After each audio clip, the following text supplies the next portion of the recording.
kinds of impact that you need to make. Because there's another thing that's worth saying. I said that when I asked what's capital, I said, well, you ought to understand it because we're living in a capitalist society. But actually, you've got another good reason why finance for non-finance managers is good for you. Supposing you're a marketing person, there'll be a few of you from marketing here. You've got a great idea. Do you know what? No matter how good that idea is, no matter how carefully you've thought about it, if you haven't thought about the financial impact, then that idea, no matter how good it is, will be difficult to make fly because you're going to have to convince the finance people. So there is a very practical reality that you're faced with day to day as a marketeer. The same applies to someone in sales. You've got a wonderful new customer. This is a great customer, but there's a few little problems. The customer doesn't want to pay on the standard rate way that Mattel pays. So what are the solutions? What are the options for that? The customer would like more discount because they're offering all sorts of promise of additional business in the future. So how are you going to cope with that? Those are both financially orientated issues, and you need to be able to articulate the impact of those to your finance people, to yourself and to your finance people. I said also that you shouldn't be scared of jargon. If you think about it, imagine, let's take another example, a marketeer.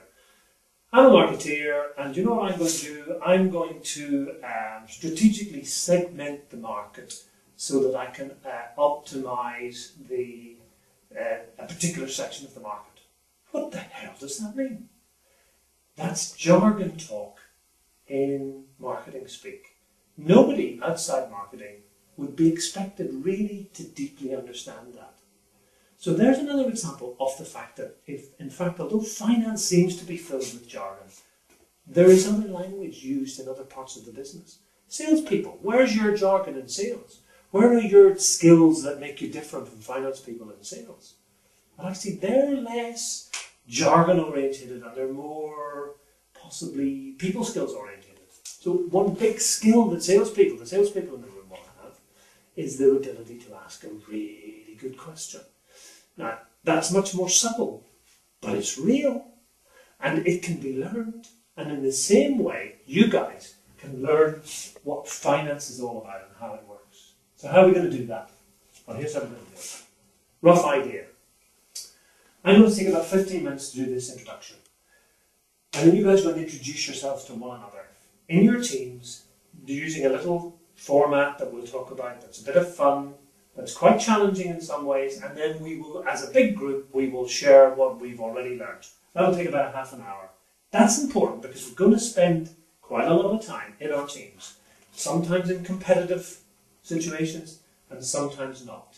So getting to know your team and getting to work and feel comfortable with your team and know where your strengths are is going to be quite an important part of today.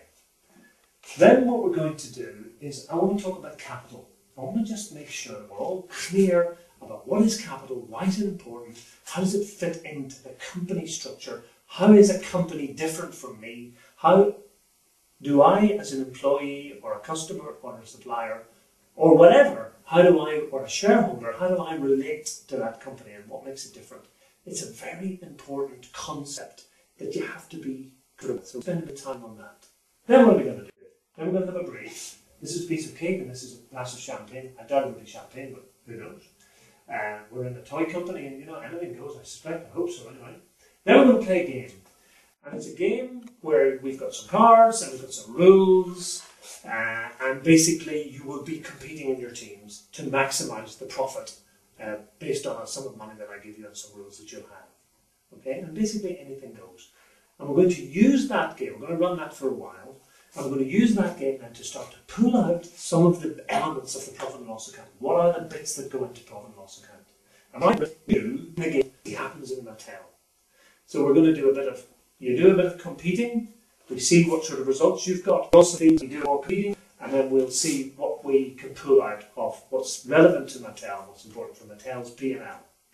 Then we're going to have some lunch.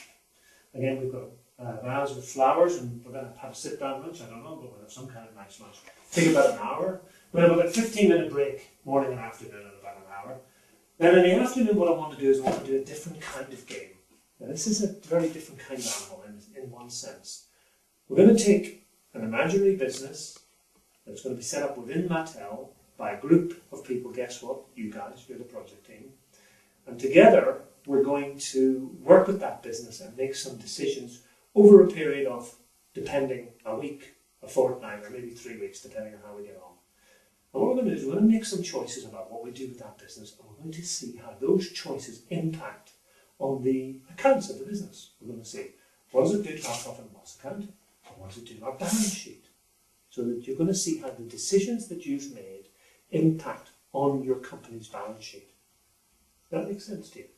Now that will be less competitive in the sense that you're not competing with one another, but what you will have is each of the teams will have a particular role. So I want you to be thinking about real business issues and making real good quality business decisions, and let's see how those manifest into a balance sheet. And we'll be drawing some of the key balance sheet elements out of that discussion. Look, we've got a day, so we're not going to be able to cover everything in detail, but you should have a reasonably good understanding, deep understanding of where things go in the balance sheet and why they go where they go and what they mean. That's the objective. After the break, we'll do a little bit more work on the balance sheet just to make sure that everybody's got the subtleties pretty clear in their mind. And we're going to talk particularly, I suspect, about stock, about stock control, why it's important, what impact it has, and probably about debtors. And we might talk a little bit about creditors as well, trade creditors and trade debtors. So those would be the three that we'll probably focus on after we've had our break in the afternoon. And then finally, what I would like to do is, now that you know a bit about what the P&L looks like, because we've made some progress with the Mattel P&L here, now that you know how the Mattel P&L looks like, and you now know a bit about the balance sheet, and we'll draw out some stuff from the Mattel balance sheet as well, I want to just finish the day with about 20 minutes and maybe half an hour at tops, telling you a little bit about how the company's doing, where it's come from and where it's going from a financial perspective. So how would that cover the things that you guys want to do? I suspect you're not going to tell me how long. Might just be worth saying for the folks that are listening, if anybody's remotely interested, that's the end of what I was proposing to do. You might have noticed, I don't know how much you've seen, some strange paintings. I do a little bit of painting with my wife, and for what it's worth, I don't know whether you're interested, but what we're going to do with the finance module in one day is we're going to do very much a first draft painting that's going to look a bit like that. So there's quite a lot more work to go into that, but it just gives you a sense of what it'll do. I hope that's helpful. Thank you now. Bye.